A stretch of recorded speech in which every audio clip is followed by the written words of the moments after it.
So ayun, inyo what's up mga kabagis, Jubilito TV official po at eto na naman po muli ang isang edisyon ng ating reaction video mga kalingap at kabagis, no?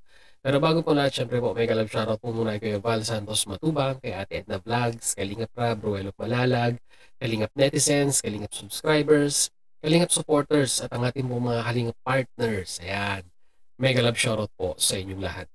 So ito na nga mga kalingap at kabagis, no? For today's reaction video, gawa lang po natin ng reaction at muli po pagbibigay ng opinion dito po sa mainit na issue between Ma'am Ninang Marilyn TV at Kuya Jens na kababata at best friend ni Kalingap Rab na at the same time ay reactor din po ni Kalingap Rab, no?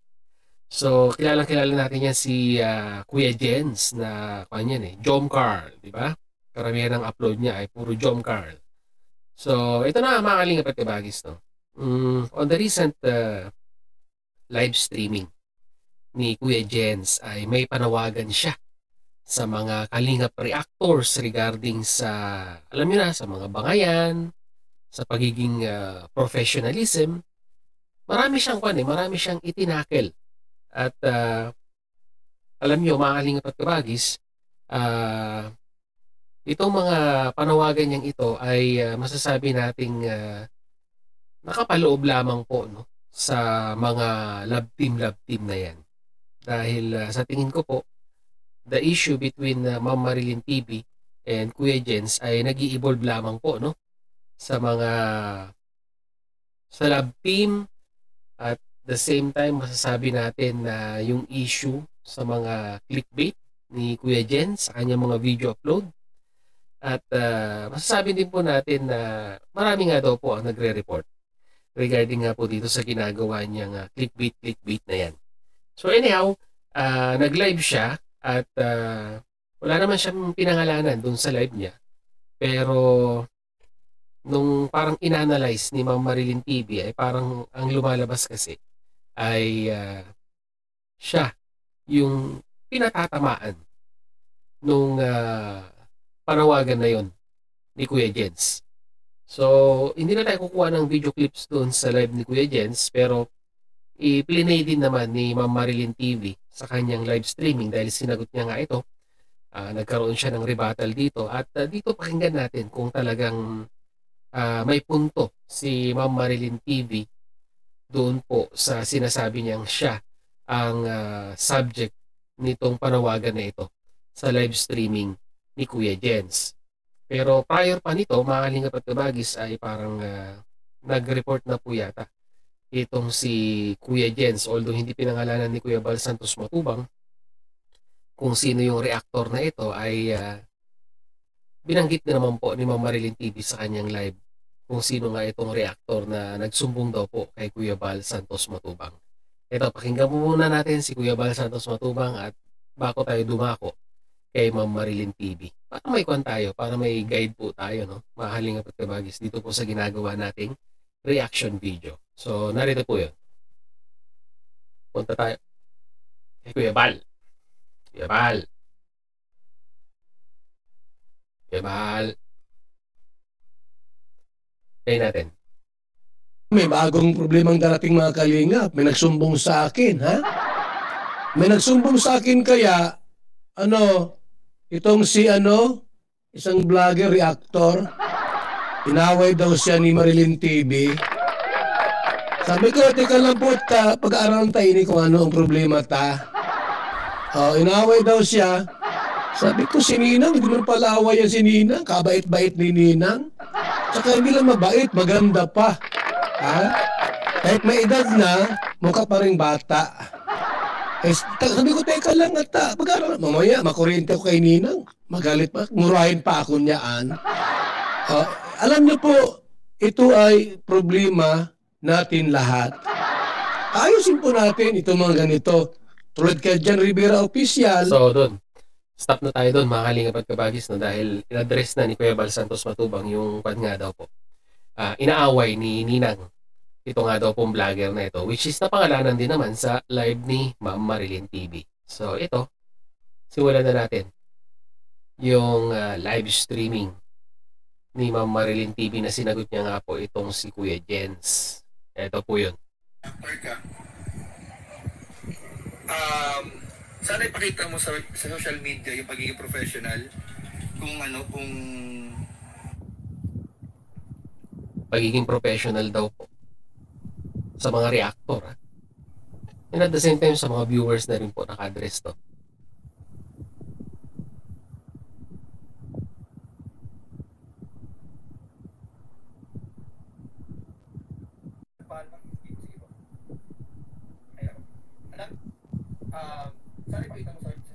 Okay, ito na. Yan na.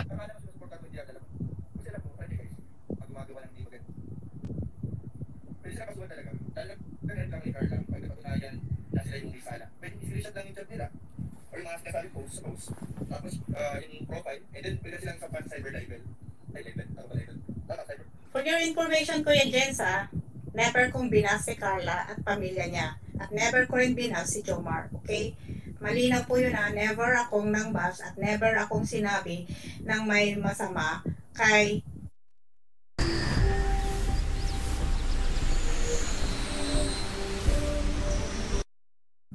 Carla at pamilya niya. Okay? Never ako yan. Wala pa akong binabas na mga beneficiaries. Maliban lang kay Mylene dati dahil talagang umabuso na rin siya kaya hindi pwede yung ginawa niya, pero hindi naman pangbabasyon. Sinabi ko lang yung kanyang mga ano niya, mga mga style strategies niya. Yan. Okay? Pasensya ka na. Pero kailangan kong sagutin kasi napaka-obvious naman na ako yung pinapatamaan nito. Kasi alam nyo, obvious na akong pinapatatamaan niya kasi ako lang naman ang nag-topic yung Jomcar. At kami ni Maring Lena, dalawa lang kami. Ayan. Kahit walang dinap name, Gretchen Vlog, dalawa lang kami ni Maring Lena ang nag-topic. Ako at si Maring Lena. Okay? Alam nyo kung bakit, ganito. Alam nyo kung bakit? Hindi ako nag-topic ng Jomcar 18 na kung ano ang nangyayari yung GC nila kung hindi nila ako dinawit, kung hindi nila ako ginawang pulutan sa GC nila na wala naman akong sinabing masama. So dito kasi parang sinasabi ni Ma'am Marilyn TV ay naging kwan siya naging usap-usapan siya sa GC ng Jomcar 18 na kung saan di umano ay si Kuya Jens ay member din daw po nitong GC na ito.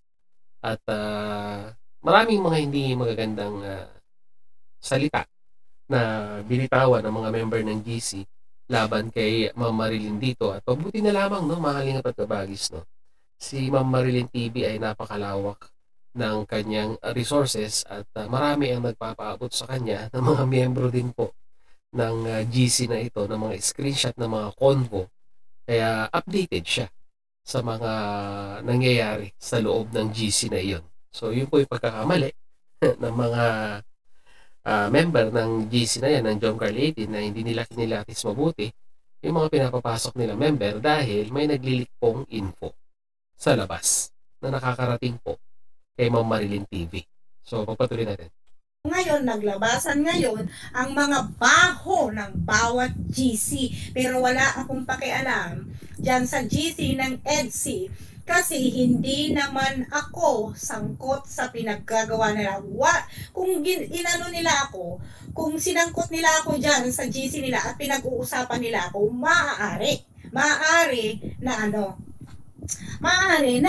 aanuhin ko sila. Itatapik ko sila. Kasi dawit ako na pinagchichismisan nila. Pero yung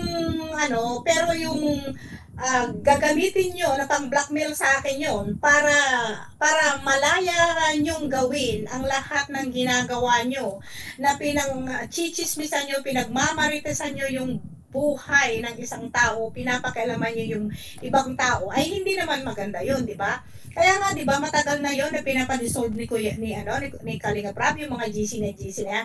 At Kuya Jens, alam mo na si Carla at Jomar nandyan sa GC ng Jomcar 18, pero may ginawa ka ba?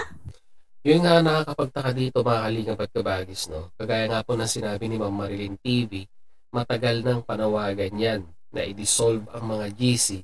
Pero ngayon, bakit itong si Carla at si Jomar ay naipaloob pa sa GC na yan? So, sino ang nag-add?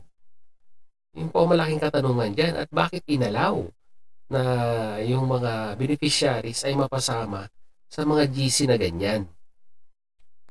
May ginawa ka ba para lang sabihan, i-remind sila na huwag niyong isali mismo yung beneficiary na alam mo na yung best friend mo, ha? Best friend mo yon, Kuya Jens. Best friend mo si best friend mo si Kalinga Prab, pero hinayaan mong may nangyayari na ganito. Ang concern ka lang kay Carla. Yun ang dapat mong masagot, Kuya Jens. Bakit hindi ka nag-take ng action, which is dapat masasabi natin na isa ka na rin sa mga foundation ni Kalinga Prab dahil matagal ka ng reactor ng channel ni Kalinga Prab. Dapat yung mga ganitong bagay ay hindi ina-allowed, no? Yung gumawa ng GC, ng mga lab team, dahil alam naman nating tampulan talaga yan. Or talagang dyan nagsisimula ang mga pintasan ng bawat lab team. At ang nakakalungkot dito ay parang lumalabas na miyembro ka rin ng Jomcar 18. Part ka rin ng GC na iyon. So, ano ang mga kadahilanan kaya bakit ganito ang nangyayari? Siguro may kasagutan si Ma'am Marilyn TV dito. Pagpatuloy natin. Pero never kang naging concern sa best friend mo? Best friend mo yan.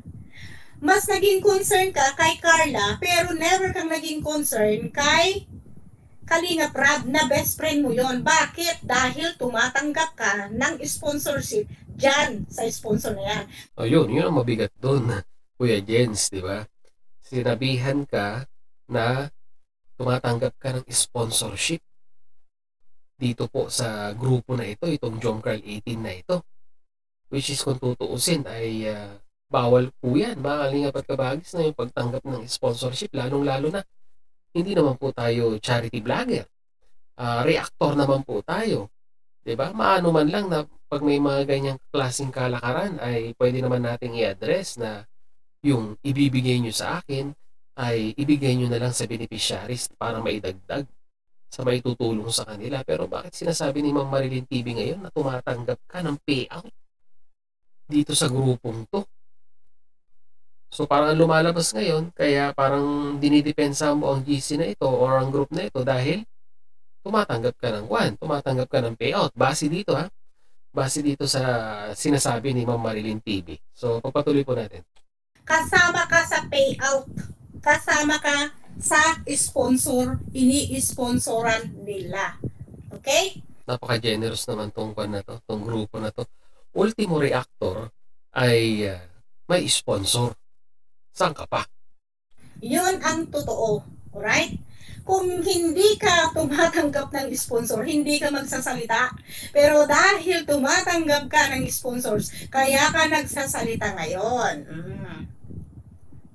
Diba? Pero dapat, diba, mas magmalasakit ka kay Kalinga Prab dahil siya ay best friend mo, dahil sa kanya kayon ay namamayagpag ka, dahil ilang daang libo ngayon ang kinikita mo. Wow, Sabi sana ko all. naman sa'yo, dapat nag-imbestiga ka. I know, nag-usap tayo dito sa social media dahil dinala mo sa social media. I have the right to explain myself. Diba?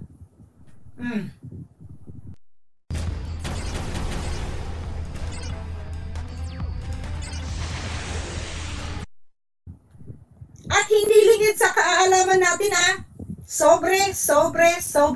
Sino lang ang hindi nakatanggap ng sobre? Biruin yan yung resources ni Ma'am Marilyn TV regarding dito sa mga tanggapan ng mga payout ay alam niya kung sino yung mga naka-receive at sino yung mga hindi naka-receive. Si David at saka si Kalinga Edo. Diba? Pasensya na pero yun ang totoo Diba? Bago nyo buksan ang mga yung mga bibig nyo, isipin nyo muna, think before you guys opening your mouth. Kasi babalik at babalik sa inyo yung mga sinasabi nyo. Diba? Kasi, first of all, hindi ko tinira ang pamilya ni Carla dito at si Carla at si Jomar. Ang issue dito, yung ginawa nila na pagsali sa akin sa chismisa nila at defamation yun at nagbigay siya ng instruction yung Hayang Mi TV na wag mag-drop ng name, gumamit lang ang code. Ha? Okay lang ang Maritesan at nabubuhay ang Pilipinas ng Maritesan. Diyan kayo nagkamali. Ginagawa niya kasing bobo. Kaya okay lang sa akin. Okay lang sa akin. Ha? Okay lang sa akin. Kasi alam nyo, kayo lang naman ang dahil sa mga GC at mga grupo-grupo nyo, nag-create kayo ng grupo GC nyo, pero hindi nyo nakokontrol yung mga mga kagrupo nyo na nagsasalita ng against each others, paninira, kasalanan nyo yan. Kung meron kayong alitan, yung grupo ng EDSI at grupo ng Jomcar, kayo din ang yan. Kasi pareho kayo, kung merong yan, may nag-umpisa. May nag-umpisa yan. Ha? May nag-umpisa. Kasi hindi magsisimula ang apoy kung wala magsisindi. Ika nga. Sinasabi ng Jomcar, sinasabi ng EDSI, kayo daw ang una, yung founder daw ang unang pasimuno na nagsasalita ng masama. Hindi kasi kayo nag-iingat na hindi nyo alam yung members nyo, members din ng Jomcar. Members ng EDSI, members din ng Jomcar. Kaya lahat ngayon ng inyong mga GC nyo, mga usapan nyo, nagli-leak. Pero ako hindi ko yun ilalabas kasi alam nyo kung bakit? Gagamitin ko yun. Gagamitin ko pa sa sarili ko. Akala nyo na kakagat ako sa sa bait nyo? Sa bait nyo na ilalabas ko ang mga GC? Hindi. At alam nyo, kakagat ako sa inyo sa mga bait nyo na titirahin ko ang EDSI para mabutasan ako? Hindi. Ha? Kung ano man ang hidwaan nyo ng EDSI, hidwaan nyo yan. Dapat itigil nyo yung mga ginagawa nyo. Kasi parehas lang naman kayong na nagsisiraan. Okay? At hindi ako makikialam dyan sa GC ng EDSI kasi hindi pa naman ako, hindi ako kasama dyan sa nila. Face value man, hindi ako kasama sa kung ano man ang sinasabi ng EDSI dahil hindi naman ako kasama sa mga usapan nila. Kung meron man, kailangan ko ng ebidensya. Latagan niyo ako ng ebidensya. Kung sinisira, kasama ako sa mga nila, sa mga convo nila, di ba? Natagan niyo ako ng ebidensya. Ayun, maaari ko silang itapik. Kasi nga itong ginawa ko, kaya ko lang tinapik ko dito sa aking social media para awareness na rin yun, para kahit papaano magkaroon na kayo ng magkaroon na kayo ng konting filter at pag-aalinlangan na iayos nyo na yung mga pananalita nyo dyan sa mga GC kasi nga, kung tutuusin, nandyan tayo para tumulong. Hindi tayo nandito para mangbalahura ng tao at pag-usapan ng buhay, ng may buhay ng iba at pampintasan ang kapintasan ng bawat isa. Correct. Yun lang. So yun mga kalingap at kabagis, very very informative and at the same time ay wake up call ito. Itong sinabi ni Ma'am Marilyn TV regarding nga po dito sa mga GC na ito. Anyhow, mga kalingap at kabagis, yung GC talaga, kagaya ng sinabi ko kanina, diyan nagmumula ang pintasan, ang comparison ng mga sinusuportahang love team. Ang mabangong love team ngayon as of now, kay Kalingap Rab, ay ito pong EDSI at itong Jomcar. So, base dito po sa sinabi ni Ma'am Marilyn TV, ay itong dalawang faction na ito ang nagkakaroon ngayon ng hidwaan, comparison between EDSI and Jomcar. So, nagbabatuhan sila ng mga kapintasan ng bawat love team. At sa ngayon ay yun po yung trend na nangyayari. At nakakalungkot lang kasi supposed to be dapat yung GC na yan, ang pinag-uusapan dyan ay kung paano po matutulungan ang mga beneficiaries or yung love team na sinusuportahan nila, 'di ba? Kumbaga parang love lang ang dapat umiiral at hindi po kapintasan dapat ang pinag-uusapan sa GC. At saka isa pang malaking issue dito ay bakit yung mga miyembro po ng sabihin na nating staff, mga reaktor ni Kalinga Prab ay napapasali sa mga GC na ito. Dapat ikaw na staff or reactor na ni Kalinga Prab, kung kung medyo advanced ka mag-isip, ay dapat hindi mo na i-involve yung sarili mo sa mga ganitong grupo dahil darating ang araw na talagang masasabi po natin magkakaroon ng issue yan. Dahil bawat tao ay may kanya-kanyang personality yan.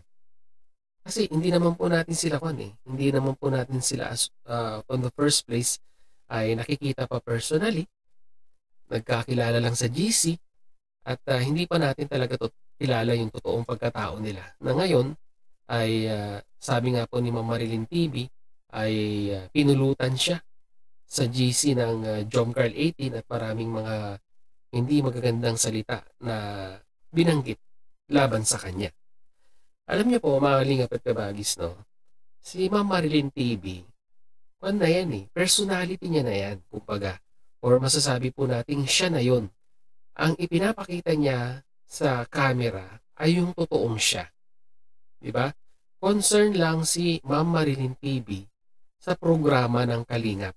Lalong-lalo na, inaanak niya si Kalinga Prab. At concern siya sa mga pupwedeng mangyaring hindi maganda. Kaya hanggat maaari, hanggat maaga, kung pwede pang agapan, ay ginagawa niya ng paraan.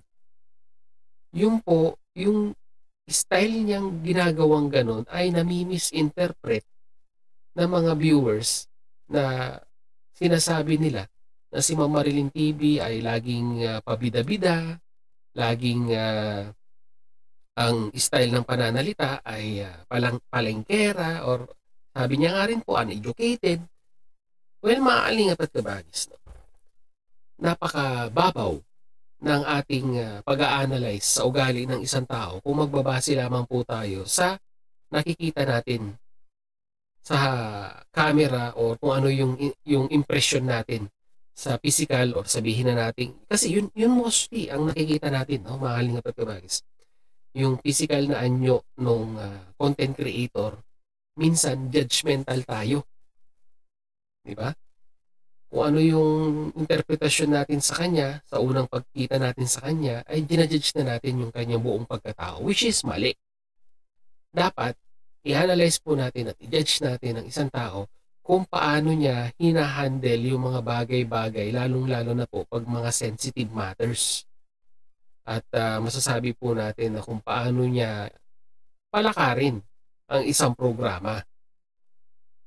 Alam niyo, mga kalingap at kabagis, kung ako operan ng posisyon ngayon ni Ma'am Marilyn TV para i-handle ang problema ng mga staff, reactors ng grupo ni Kalinga Prab, ay hindi ko po tatanggapin yan. Sakit sa ulo po yan, mga kalingap at kabagis, pero bakit tinanggap ni Ma'am Marilyn TV yung ganyang offer ni Kalinga Prab sa kanya? Kasi unang-una sa lahat, gusto niyang protektahan yung kanyang inaanak, and at the same time, gusto niyang protektahan yung programa ng Kalingap. Lalong-lalo na yung pinapatakbong programa ni Kalinga Prab sa kanyang channel at sa kanyang mga beneficiaries. Yun po yung hindi na iintindihan karamihan ng mga viewers kay Ma'am Marilyn TV. So sana, mga kalingap at kabagis, no? It's about time na siguro mamagitan na si Kalinga Prab dito or si Kuya Bal Santos Matubang regarding sa mga GC na ito. Dahil kasi minsan, imbis na nakakatulong yung GC, ay nagiging pugad pa ng pamimintas, at minsan yung mga members ay hindi may iwasan na makakapagsabi ng hindi maganda sa kapwa niya tao. Diba? dapat yung mga GC na yan ay sabihin man natin kung gusto talaga nila mag-create ng GC, magpaalam sila sa founder or kay Kalinga Prab, may basbas dapat. Hindi yung mga kolorum na GC, di ba?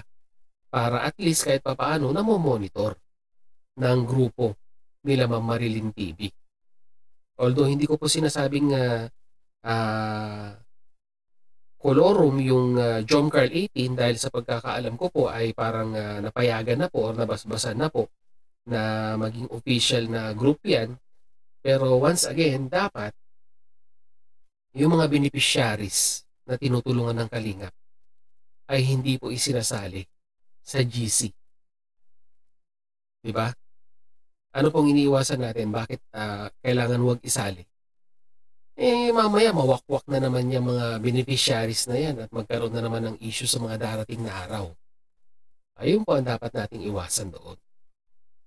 So yun mga Kalingap at Kabagis, wala naman tayong masamang tinapay kay Kuya Jens regarding nga po dito sa issue na ito. Pero sana bilang isang figure na rin ng channel ni Kalinga Prab as one of the pinagkakatiwalaang reactor ni Kalinga Prab sa kanyang channel ay maging mapagmasid din tayo sa mga bagay-bagay na sa tingin natin sa mga darating na araw ay magiging magi-impose ng problema sa samahan or sa organisasyon ni Kalinga Prab. At in regards naman po kay Ma'am Marilyn TV ay huwag po nating i-bash dahil ginagawa niya lamang po yung napakahirap na task na ayusin at kumbaga i-align ang mga members or staff ni Kalinga Prab para at least kahit papaano po ay mayroon po talagang may sinusunod silang rules at kahit papaano po ay mag-isip din paminsan-minsan at maisip nila sa kanilang sarili na dapat sumunod tayo sa rules and guidelines para hindi tayo mabutasan or hindi po tayo mapintasan ng mga ibang viewers sa ibang community. Kasi sad to say, minsan ganyan po yung nangyayari. Di po ba mga Kalingap at Kabagis? So yun, hanggang dito na lamang po ang ating reaction video for today at maraming salamat po. Dahil hanggang sa dulo ng ating reaction video ay nasamahan nyo na naman po si Jubilito TV Official. At muli po, papalala po ang inyong host. Sa mga hindi pa po nakasubscribe sa channel natin, pag nagustuhan nyo po ang ating reaction video for today, subscribe nyo na po si Jubilito TV Official. So hanggang dito lang mga Kalingap at Kabagis. Once again, this is Jubilito TV Official. Proud member po ng Team Koos at ng Karepa Year 2024. As I always say, mga Kalingap at Kabagis, peace, God first. God bless po. Bye!